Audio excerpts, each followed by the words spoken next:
One problem that a lot of people have when they have podcasts is not knowing how to share the podcast. So if you were just doing a YouTube channel, for example, you know to share YouTube.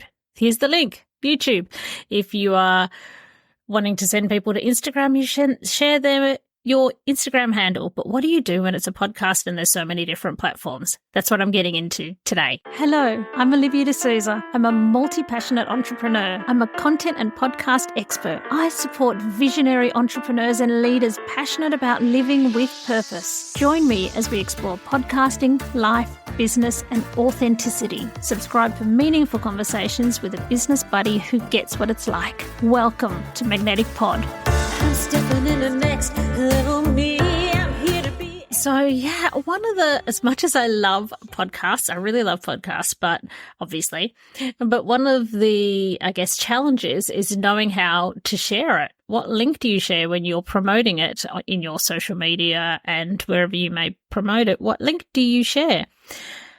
There are options, perhaps too many options, but I'm going to give you all the options and a few of my thoughts and pros and cons so you can decide for yourself. Now, one way you can do it is through your website, and this was my favorite way. I'm not sure that it's my favorite way anymore. It is a potential really good way. So here are a few things to consider if you're going to do it through your website. So you could send people to your website, and the best way to do it in terms of having your website optimized and having calls to actions and whatever actions you want to encourage for your listeners to take, you can do that on your website. But like if you wanted all the bells and whistles and the best possible things you could do, it's a long-term game, which can be expensive in the short term or not. Yeah, it can be, depending what your budget is, it can be more expensive upfront in terms of time or energy or cost to be maintaining the website and having an extra page done for each episode every week or 2 weeks or whatever the frequency of your podcast is. So there's that. And also your websites, everything you do should be optimized, obviously, for mobile, but it can be a harder thing to achieve to have every podcast link just displayed in the absolute most optimal way for mobile, which is where 99, don't quote me on 99%, but like the majority, obviously, of people who listen to podcasts do listen on mobile. So it can be a little bit clunkier and more expensive, but it is sending people to your website, and that is your real estate that you own, and you are constantly enriching it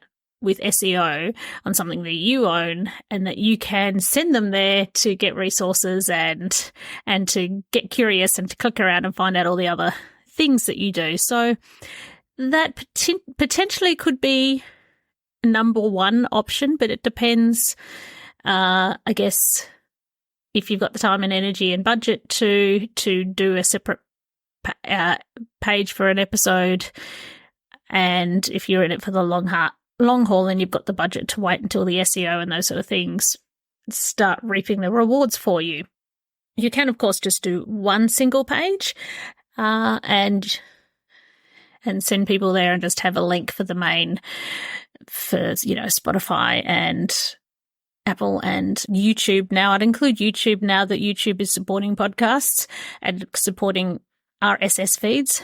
You could just do one page and then have a player in there that has all the episodes, but most people are not listening on the players of say, Buzzsprout or whoever hosts your podcast. I think still most people, it can vary, obviously, from podcast to podcast, and you can check your own stats, but I generally find that people will listen on a platform like Apple or Spotify.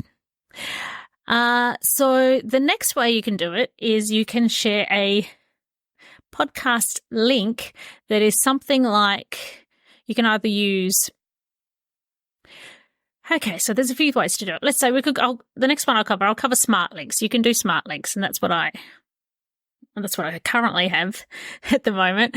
And So the positive is that it's just one link and that you set it up and have, for example, you can set it up using Chartable. So just go in to just Google Chartable, you'll find it. You can register, claim your website, all those, claim your podcast, all those things. Then you can set up a smart link and you can say, okay, if someone opens it on an iOS device, iPhone or whatever, then it opens up in Apple. If they open it on an Android, then you can decide that it opens up in Spotify or whatever. So you can do things like that. So that I like it, and obviously I chose it because I like it because it's just one click and bang, the podcast opens. So I like that. But the disadvantage is what if that's not their preferred platform? So I find myself, for example, I listen on Spotify. That's where I listen to podcasts mostly, and then sometimes on Apple. And I've got an iPhone. So if it opened... So my hesitancy with that, I guess, or a possible drawback is, what if they don't like what you've chosen for them? What if they've got an iPhone, but they want to play it on Spotify or something else? So the other option is that you can have something like Podlink. You can go to pod.link and go claim your podcast and do it through that platform. And then you can have and then it can generate all the links for you, kind of like Linktree, but for your podcast. So it'll just have the link for Apple, Spotify, Stitcher, all the main ones just appear there without you having to do anything. You can tweak if you don't like exactly what comes up, or add anything if there's anything missing, but it pretty much does it for you. And that's one link you can share. So that ends up being a 2-step process, which is a good option. It makes people be able to choose where they're going to listen to it on. So it's an extra step, but it's optimized for mobile. So when you click on it, you're not seeing a whole website with anything else. You're just seeing a very neat kind of like a link tree that just is easy to navigate and easy to get straight to the podcast. So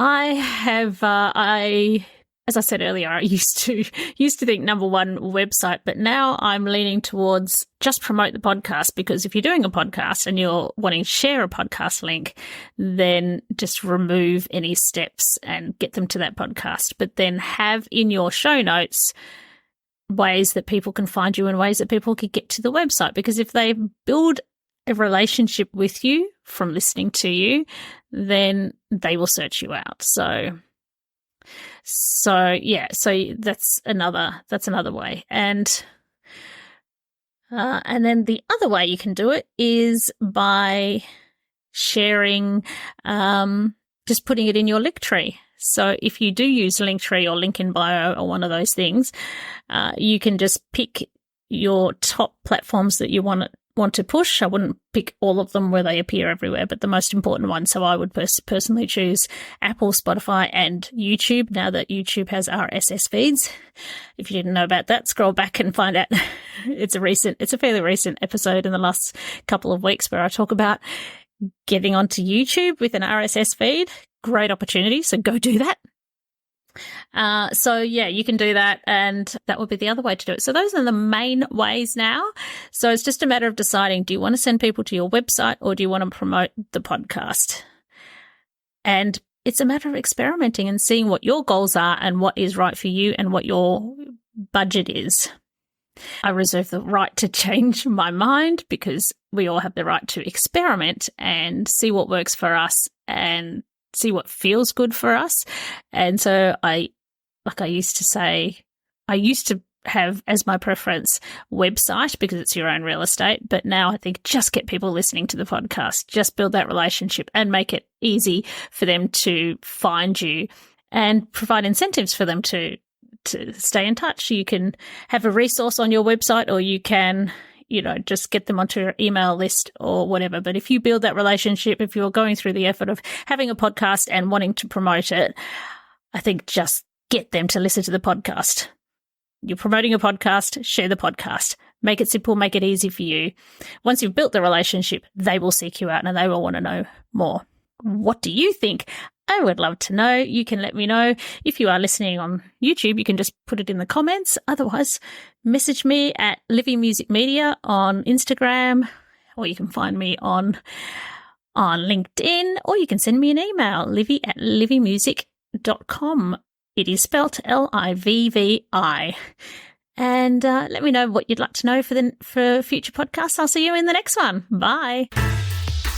I'm stepping in the next level me. I'm here to be everything I can be. Like a snake, I'm shedding my skin to be my wild next level me.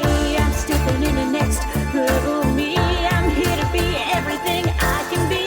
Give you whiplash when you turn around and see me go again. Next level me. It's time to be. Hello, it's Livy here. Have you ever wondered about what the key elements are that make a podcast truly stand out? Or maybe you're thinking about starting your own special podcast and feel a bit overwhelmed and don't know where to start. Well, I have something for you. Introducing the Ultimate Podcast Checklist. Da, da, da, da. It's a step-by-step guide that covers everything from the initial brainstorming to advanced growth strategies. It's the perfect companion for both new and seasoned podcasters. And the best part, it's absolutely free. Da, da, da, da. To grab your copy, simply head to the show notes of this episode and you will find a direct link there, and then away you go. Remember, every podcast started with that initial spark and the right resource, so let the Ultimate Podcasting Checklist be yours.